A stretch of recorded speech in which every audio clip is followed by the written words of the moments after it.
하나님, 일하시는 하나님, 이런 제목으로 말씀의 은혜를 나누고자 합니다. 예수님은 유대인의 명절에 예루살렘으로 올라가셨습니다. 그리고 그곳에서 안식일에 베데스다 연못 행각에 있던 38년 된 병자를 고치셨습니다. 이상하리만큼 예수님은 꼭 안식일에 이 병든 자를 고치시는 그런 일을 하죠. 그 당시 종교 지도자들이 아주 눈에 불을 켜고 있는 상황에서 미운 짓만 대부분 골라 하신 거예요. 하지만 예수님이 이렇게 하신 이유는 안식일에 참된 의미가 뭐냐, 안식일을 지킨다는 게 뭐냐, 이거를 가르쳐 주시기 위한 교훈적인 부분도 있습니다. 유대인들은 회복되어 자리를 들고 가던 그 사람에게 안식일 규정을 위반했다며 나무랐고 그를 고쳐주신 예수님까지 박해하는 것을 보게 되죠. 오늘 우리가 이 말씀을 보면서 과연 나는 어떤 생각과 어떤 신앙생활을 하고 있는가 자신을 돌이켜봐야 할 것입니다. 이 일로 예수님의 사역과 그 신분이 사람들에게 이제 드러나는 것을 보게 되죠. 자, 질문 볼까요? 안식일에 병자를 고치신 사건이 우리에게 의미하는 바는 무엇입니까? 라는 거예요. 첫째, 같이 읽습니다. 예수님은 안식일에도 인생의 아픔을 치유해 주십니다. 8절부터 11절이 나오죠. 예수님은 38년 동안 앓고 있는 사람에게 이상한 질문을 하세요. 내가 낫고자 하느냐? 따릅시다. 내가 낫고자 하느냐? 여러분, 이게 말이 되는 질문입니까? 38년 동안 병자로 있었단 말이죠. 그런데 그 사람에게 내가 낫고자 하느냐라고 물으셨어요. 오늘 이 밤에 지금 주님이 물으십니다. 여러분의 어떤 고질적인 병, 또 의학적으로 치료할 수 없는 병, 다양한 병을 갖고 살아가죠. 주님이 지금 물으세요. 내가 낫고자 하느냐라는 질문을 하셔요. 아멘이십니까? 자, 왜 이런 질문을 하셨는가? 그는 병이 낫기를 원하지만 도와주는 사람이 없다며 답답한 현실을 호소합니다. 자, 자기 앞에 지금 누가 계셔요? 하나님이 계시단 말이에요. 성자 하나님, 흙으로 사람을 창조하신 그 하나님이 앞에 있는데 엉뚱한 얘기를 하는 거죠. 예수님은 이렇게 말씀하십니다. 내 자리를 들고 걸어가라. 따릅시다. 내 자리를 들고 걸어가라. 어떤 사람을 향해서요? 38년 동안 침상에 누워있은 사람, 병자인 사람에게 내 자리를 들고 걸어가라, 이렇게 말씀하시죠. 자, 어떻게 됐죠? 그 사람은 곧 나아서 자리를 들고 걸어갔습니다. 예수님의 말씀에 우린 뭐 하면 되는 거예요? 순종하면 될 줄로 믿습니다. 자, 이 모습을 본 유대인들은 안식일에 자리를 들고 걸어가는 것은 옳지 않다며 지적을 했어요. 안식일에는 아무 일도 해서는 안 된다는 안 된다고 율법에서 규정했기 때문이에요. 참 안타깝죠. 하나님이 행하시는 기적의 현장에서 안식일의 규정이라는 잣대를 가지고 그것을 옳고 그름의 문제로 지금 판단하고 있다는 거예요. 이게 이런 일들이 참 많습니다. 우리가 어떤 부흥회를 하거나 또 예배를 드릴 때 은혜 받는 일에 집중을 해야 되는데 은혜 밖의 일로 말미암아 하나님이 주신 은혜를 놓칠 때가 많죠. 유대인들에게는 장애의 고통에서 벗어나는 일보다 종교 규율을 지키는 것이 더 중요했기 때문에 그렇습니다. 여러분, 병든 자가 치료되는 게 우선일까요? 종교 규율을 지키는 게 우선일까요? 질문 같지도 않으니까 대답도 안 하잖아요. 그죠? 그렇죠? 근데 여기 우리가 많이 빠집니다. 사실 정말 중요한 것을 놓치고 우리가 신앙생활을 할 때가 많다는 거예요. 여러분, 우리가 하나님 앞에 나와 예배 드릴 때 그 예배의 주인이 누구죠? 하나님이시죠. 근데 하나님 그분은 까마득히 잊어버리고 자기 열심이나 또 인간적인 감정에 빠져서 하나님의 은혜를 놓칠 때가 많다는 것이죠. 종교적 열정은 뛰어났을지 모르지만 그들은 38년 된 병자의 마음을 조금도 헤아리지 못했던 거예요. 우리가 하나님 앞에 나와 예배를 드려요. 하나님은 영이시니 영과 진리로 예배할지니라 그랬어요. 여러분, 하나님께 예배를 드리러 나온 우리 자신이 내 옆에 있는 형제 자매를 사랑하지 못한다. 이게 상당히 모순적이죠. 우리가 이런 삶을 살아갈 때가 많다는 거예요. 예수님은 안식일 성수보다 38년 된 병자의 치유와 회복을 더 가치 있는 일로 여기셨다는 거예요. 여러분, 강도 만난 그 유대인을 치료해 줬던 사마리아 사람 기억하시죠? 누가 내 이웃이냐라고 했을 때 뭐라고 말하죠? 그 유대인이 자비를 베푼 자니이다 이렇게 대답해요. 사마리아인이라고 대답하잖아요. 이 얄팍한 자존심 때문에 그렇습니다. 오늘 저는 저와 여러분이 하나님이 주신 은혜의 자리에서는 목숨 걸고 은혜 받게 되길 주님의 이름으로 축원합니다. 그래서 오늘도 우리가 이제 말씀 나누고 뜨겁게 찬양하고 기도할 텐데, 여러분 아주 오늘 완전히 기도 보따리 풀어놓고 가시길 주님의 이름으로 축원합니다.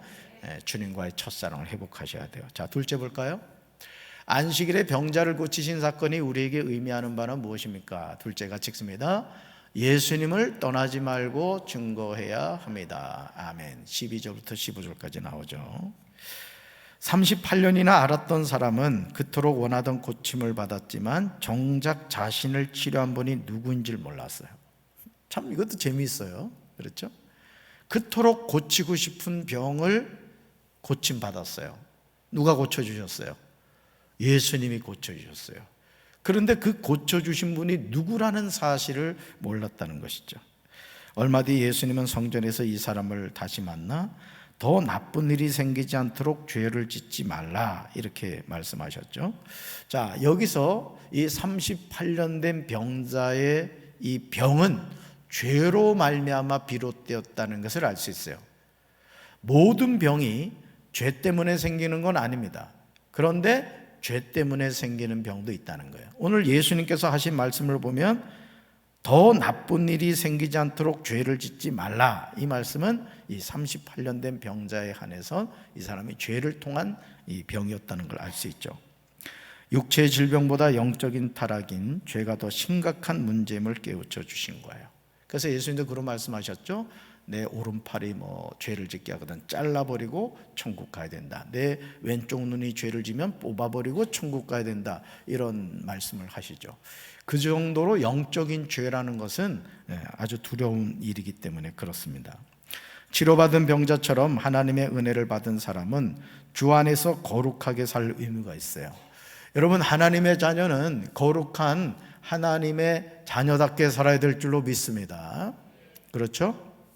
그래서 제가 예배 드릴 때 입는 옷이 있고 일상적으로 입는 옷이 있습니다.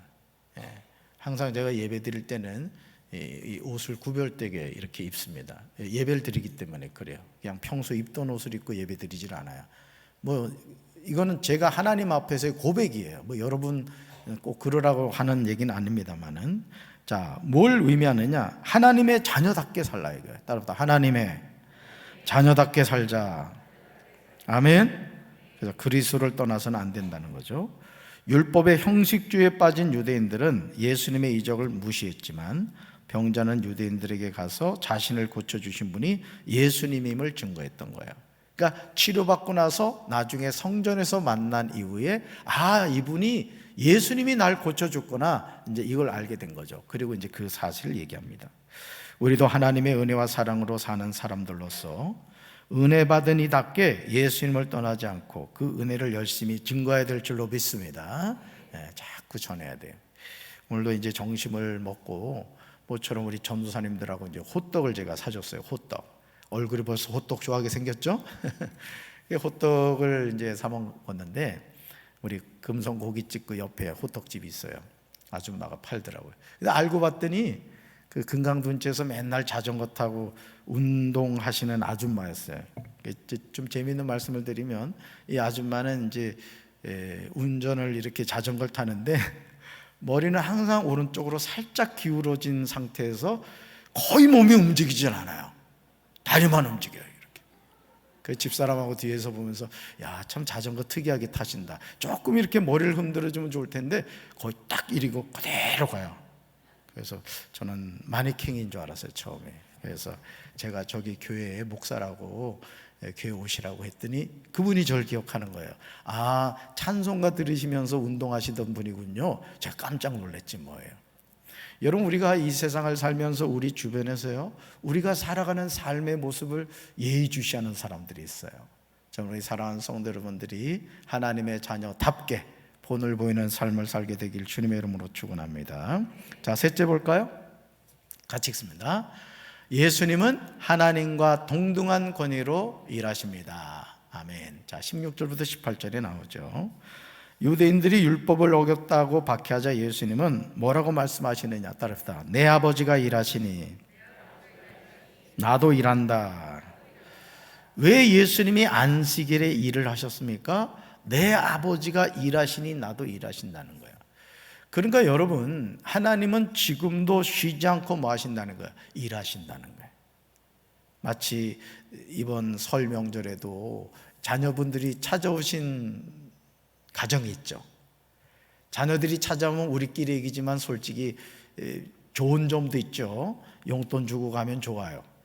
근데 많이 먹고 가잖아요, 그죠? 뒤치다거리 하려면 얼마나 힘들어요. 뭐 그러면서도 좋죠. 마찬가지예요. 우리 하나님은 우리가 하나님의 자녀로서 이 세상을 살아갈 수 있도록요, 아침에 해가 뜨도록 해주시죠. 오늘 또 구름도 얼마나 예뻤어요.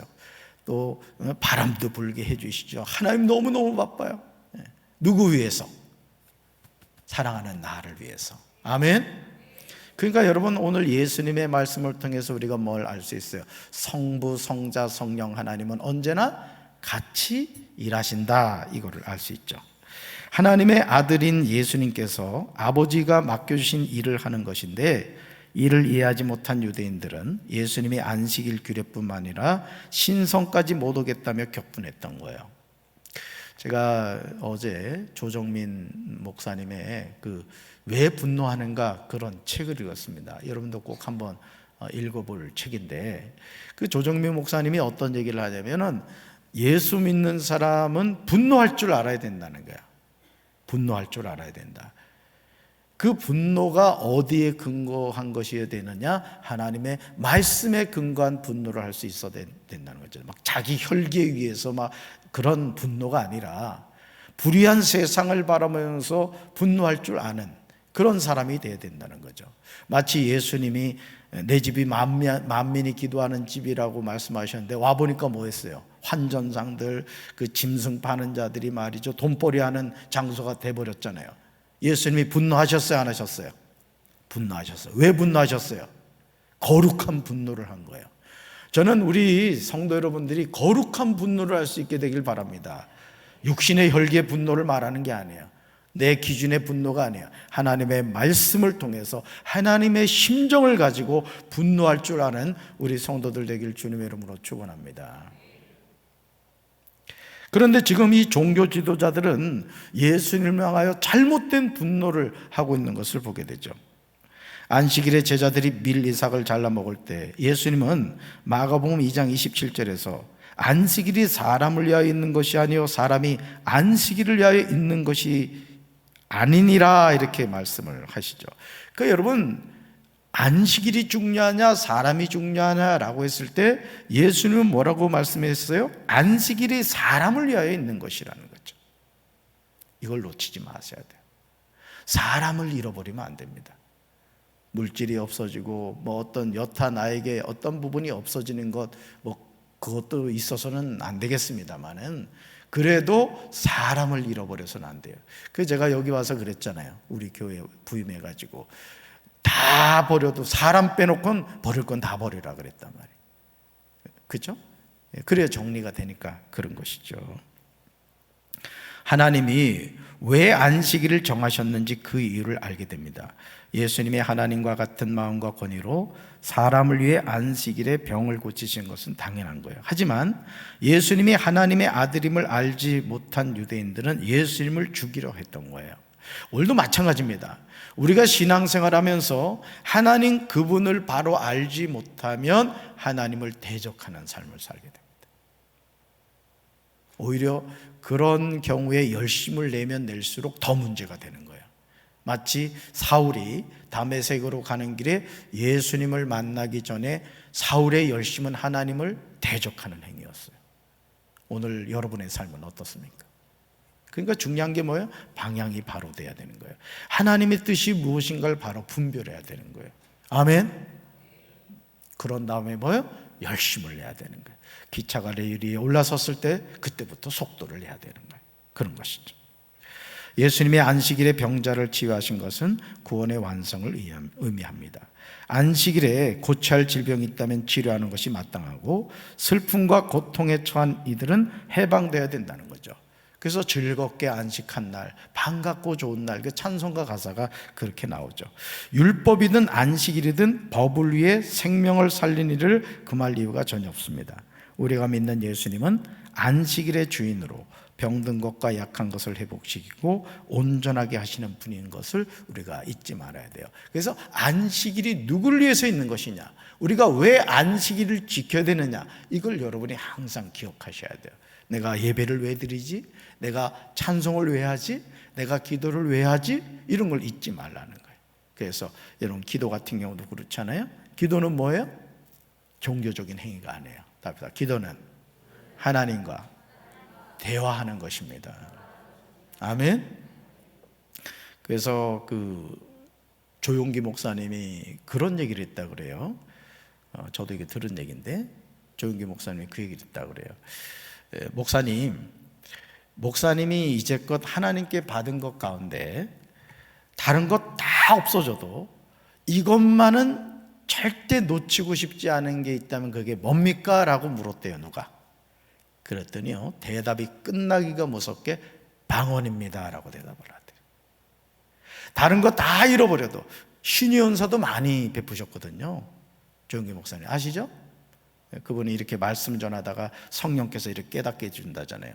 네, 오늘 심장에 안 좋은 분 지금 성령께서 만지고 계십니다, 이렇게 선포하는 거예요. 그러면 실제 그런 치유 역사가 나타나는 거예요. 자, 그런 엄청난 사역을 하셨던 목사님인데, 누군가 질문했을 때 다른 거 다 없어진다 하더라도 이 하나만은 꼭 붙잡고 싶은 게 뭡니까? 라고 했더니 방언입니다 라고 대답하더래요. 왜? 다른 모든 것은 이타적인 거잖아요. 근데 방언은 뭐죠? 나와 하나님 사이의 1대1의 대화라는 거예요. 따라 기도는 하나님과 대화입니다. 그래서 방언 기도하실 수 있는 분들은 이따가 우리가 찬양하고 기도할 때 방언으로 하세요. 방언으로. 방언 기도의 좋은 점이 뭐냐면은 옆에 있는 사람이 내 기도의 내용을 전혀 모른다는 거야. 저는 우리 성도 100% 다 방언 받게 되길 바랍니다. 이 방언도요, 안 하면은 소멸됩니다. 제가 개척교회 목회할 때요, 저희 아버지가 방언을 받으셨다고 그래요. 뭐 받으셨다 해서 그런가 보다 했지. 근데 지하 개척교회 아들 와서 목회하는 거 보니까 얼마나 속이 터졌던지 몇십 년 만에 기도하시다 방언이 터져버렸어 그냥. 그런 심정으로 오늘 기도하시기 바랍니다. 그래서 방언이 회복되는 그런 은혜가 있었거든요. 그래서 저는 조용기 목사님의 그 말씀에 공감합니다. 오늘 이 밤에 여러분 방언 못 하시는 분들은 방언 받게 되시길 바라고, 방언 받으신 분들은 방언으로 부르짖어 기도하다가, 방언은 모든 기도의 은사의 출입구와 같습니다. 마음껏 기도하셔서 성령의 불 받게 되길 주님의 이름으로 축원합니다. 말씀 행하기 볼까요? 자, 첫 번째 질문입니다. 오랜 질병의 문제를 어떻게 대해야 할까요? 랍니다. 6절과 7절 봅니다. 같이 읽습니다. 예수께서 그 누운 것을 보시고 병이 벌써 오래된 줄 아시고 이르시되 내가 낫고자 하느냐? 병자가 대답하되 주여, 물이 움직일 때 나를 못에 넣어주는 사람이 없어 내가 가는 동안에 다른 사람이 먼저 내려가나이다. 아멘. 자, 이 사람은 지금 뭘 얘기하고 있죠? 자기 스스로가 치료받을 수 없다는 그런 생각 속에 빠져 있는 거예요. 누가 나를 데려가 줄 사람이 없다라는 것이죠. 여러분, 오늘 우리가 이 말씀을 통해서 우리 주변에 오래된 병자가 있을 때 이 말씀을 믿고 선포하며 기도할 수 있는 우리 성도들 되길 주님의 이름으로 축원합니다. 병은 내가 치료하는 게 아니에요. 누가 치료하세요? 하나님 치료하신 줄로 믿습니다. 그래서 선포하세요. 자기 자신을 향해서도 선포하세요. 저도 제 자신이 갖고 있었던 병이 있었어요. 근데 그 부분에 대해서 하나님께 기도하다가 치료를 받았어요. 근데요, 저도 기도해 봐서 알지만은 의심이 얼마나 되는지 몰라요. 기도해놓고도 안 믿어져요. 에이, 뭐 낫겠어 막 이런 생각이 들어요. 그러나 믿음으로 선포할 때 하나님 치료해 주실 줄로 믿습니다. 오래된 질병을 가만 놔둬야 된다? 치료받아야 된다. 치료받아야 된다. 할렐루야. 자, 두 번째 질문 봅시다. 내가 경험한 예수님의 은혜를 증거하고 있습니까? 라는 거예요. 15절 같이 읽습니다. 그 사람이 유대인들에게 가서 자기를 고친 이는 예수라 하니라. 아멘. 뭐예요? 주님을 통해 치료받은 것을 전했던 거예요.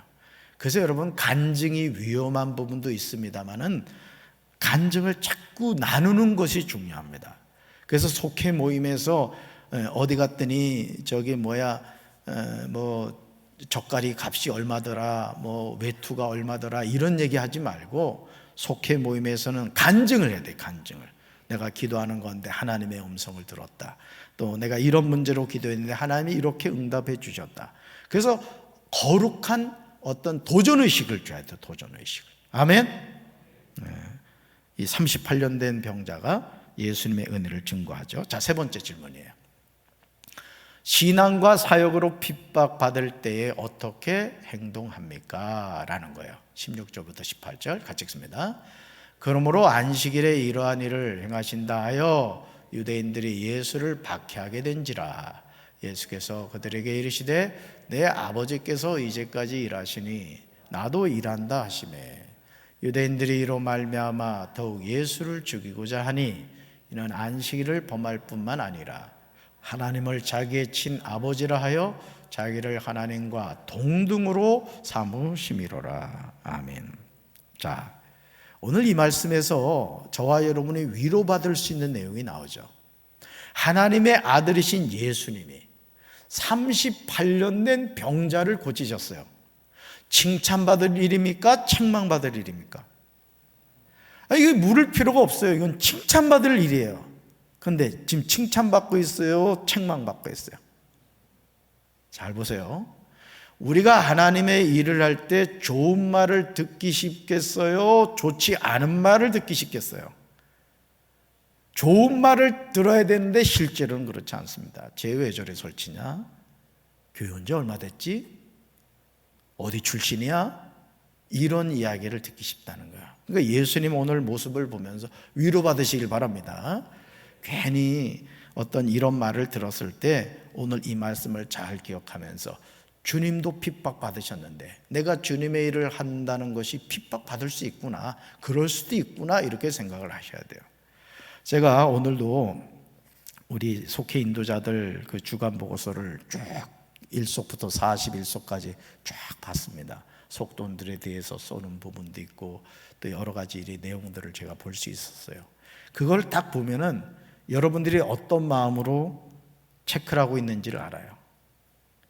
어떤 보고 같은 경우는 분명히 내가 주일날 온 걸 아는데도 체크가 안 돼 있는 거예요. 그러니까 여러분들, 우리 속회 인도자를 잘 들으십시오. 전화하셔야 됩니다. 그리고 제가 좀 이따 교육을 하겠습니다마는 이 속회 인도자 사역 보고서를 작성하는 때가 언제냐? 여러분들이 지금 우리가 연합 속회로 모이니까 이렇게 같이 모인 거지, 목요일 날 모이면 목요일 날, 금요일이면 금요일 날 모였을 때 그때 이 모든 것을 체크하시는 거예요. 행정 정리를 하시는 거예요. 아멘.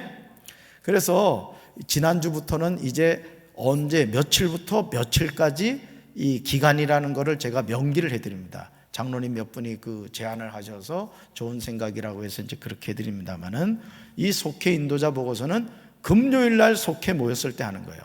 뭐 예를 들어 목요일 날 모이면 목요일 날을 기준으로 하시면 되고, 주일 날 모이는 속회면 주일 날 하시는 겁니다. 자, 그리고 속회에 참여하지 못했을 때는 연락하셔서 확인을 하셔야 되는 거예요. 여러분들이 담임 목사의 좋은 동력자가 되셔서 내가 맡고 있는 속돈들을 신방해주고 관심 가져주고 특이한 사항이 있을 때는 이 사역 보고서를 통해 담임 목사에게 보고를 해주셔야 되는 거예요. 그럼 제가 이분에게 이런 일이 있구나, 전화 신방하고 또 가정 신방을 하고 이렇게 하는 거예요. 아시겠죠? 그래서 여러분들이 이걸 작성하실 때 성실하게 해주셔야 됩니다. 한 영혼이 천하보다 귀합니다. 여러분, 새로운 영혼을 전도해 오는 것도 중요하지만 하나님이 우리 교회에 보내주신 분들은 한 영혼도 잃어버리면 안 돼요. 아멘. 우리 속회 인도자 가운데 어떤 분은 저녁을 먹이면서까지 이 연합 속회를 데리고 오더라고. 또 어떤 분들 보면 전화 신방, 문자 신방 얼마나 하시는지 아주 제가 감동을 받습니다. 여러 가지 사정이 있겠지만 어쨌든 이거 성실하게 이렇게 작성해 주셔서 담임 목사의 동역자다 이렇게 생각하시고 일에 같이 협력해 주시면 감사하겠습니다. 아멘. 네, 삶에 적용 봅시다. 머리로 배운 지식이 아닌 삶에서 체험한 신앙 고백을 적어 봅시다. 이 머리로 배우는 지식도 중요합니다. 그런데 이것이 뭘로 가야 된다? 삶의 체험으로 가야 됩니다. 머리만 커지는 신앙이 되어서는 안 돼요. 자, 우리 사랑하는 성도 여러분들이 삶에서 늘 예수님을 만나고 예수님과 동행하는 삶을 살게 되기를 주님의 이름으로 축원합니다. 우리